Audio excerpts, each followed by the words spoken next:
It's Dave Barnett from the investlocalbook.com blog site, author of Invest Local and Franchise Warnings. Wanted to talk a little bit today about business failure and closing. I live in Moncton, New Brunswick on the east coast of Canada, and in the last week in the newspaper there have been a multitude of local businesses that have been shut down.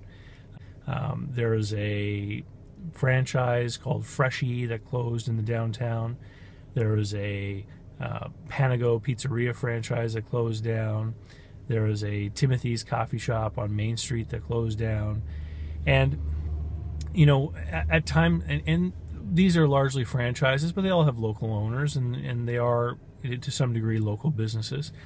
And, you know, what starts to happen when you see a bunch of closures like this is people go on to Facebook and other social media and they start to beat the, you know, buy local drum. It's important for us to support local businesses. And I think that is important. It is important to support local businesses. But the bigger lesson that I think that people should be taking from this type of things, this string of closures, is that all business is on the march towards closure.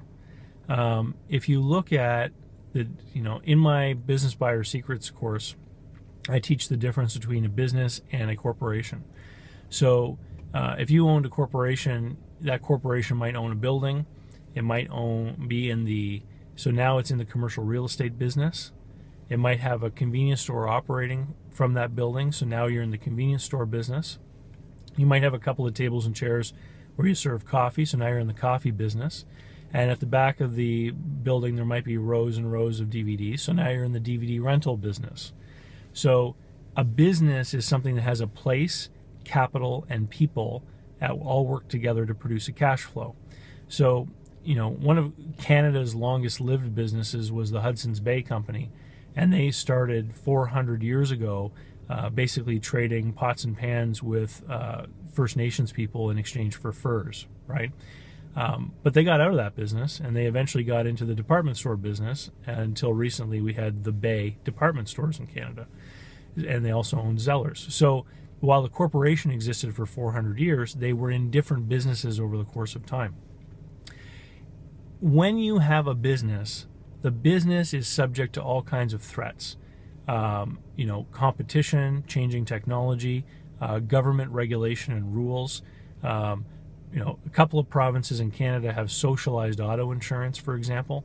So if you were an insurance broker in Manitoba or British Columbia when they brought in their government-run insurance schemes, suddenly your business was out of business because people couldn't even choose to buy insurance from you.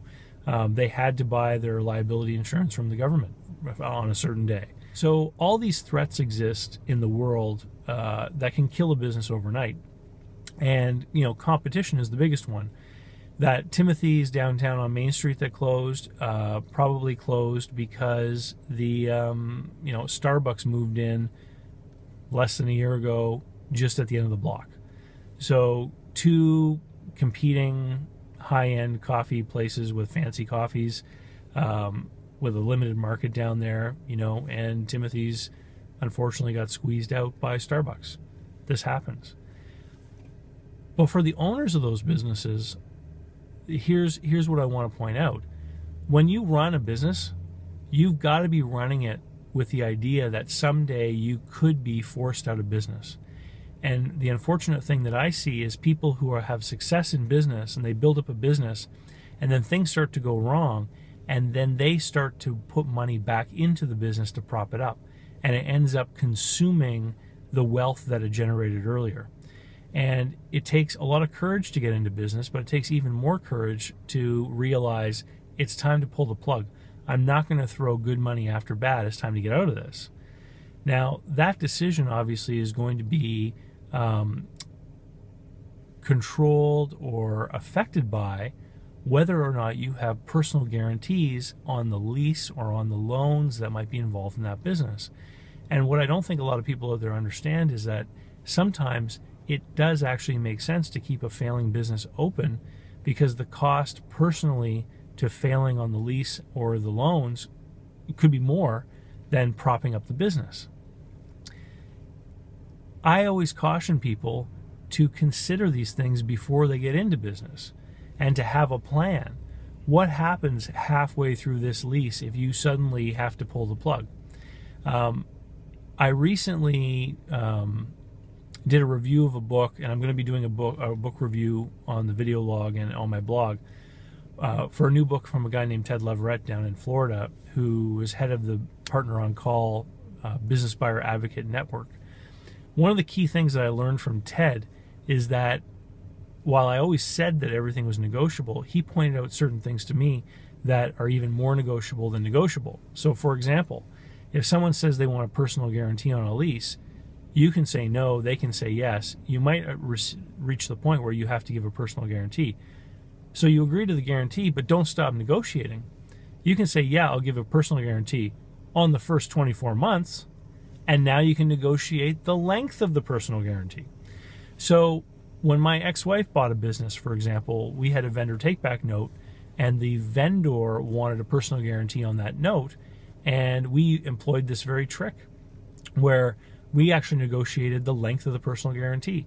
And so it was a 3-year note, and I think my ex-wife only guaranteed the first 18 months of payments, meaning that if all hell broke loose and things fell apart, she would have to cough up whatever payments were left up to that 18th payment. So every month her personal guarantee was reduced, and her personal guarantee was never the full exposure of the debt. You can do the same thing with leases with landlords. You can try to negotiate that. With government-backed small business loans here in Canada, 25% of the principal has to be personally guaranteed, so there's already a limiting consideration there. So you need to have a plan. And when times are good, you need to take your chips off the table. And you need to take that money out of the business, and you need to put it away somewhere safe where, heaven forbid, you should even have to declare bankruptcy, that people can't get their hands on it. And so certain investments are protected that way, like insurance products. You need to talk to qualified people about this, of course. But there are certain life insurance investment vehicles that are protected from bankruptcy. Certain registered retirement savings programs are protected from bankruptcy. But my favorite of all, of course, would be a little bit of physical precious metals, because there might not be a record of it anywhere, any place that anyone could ever find that you ever bought that stuff. Anyway, just some notes on failure and bankruptcy, and I do believe you should buy local. In any respect, have a great day, and don't forget to buy my books and read them. They will help you become smarter. Invest Local and Franchise Warnings, available on Amazon worldwide and from my blog site as a PDF download, investlocalbook.com. Thanks. Have a great day. Bye.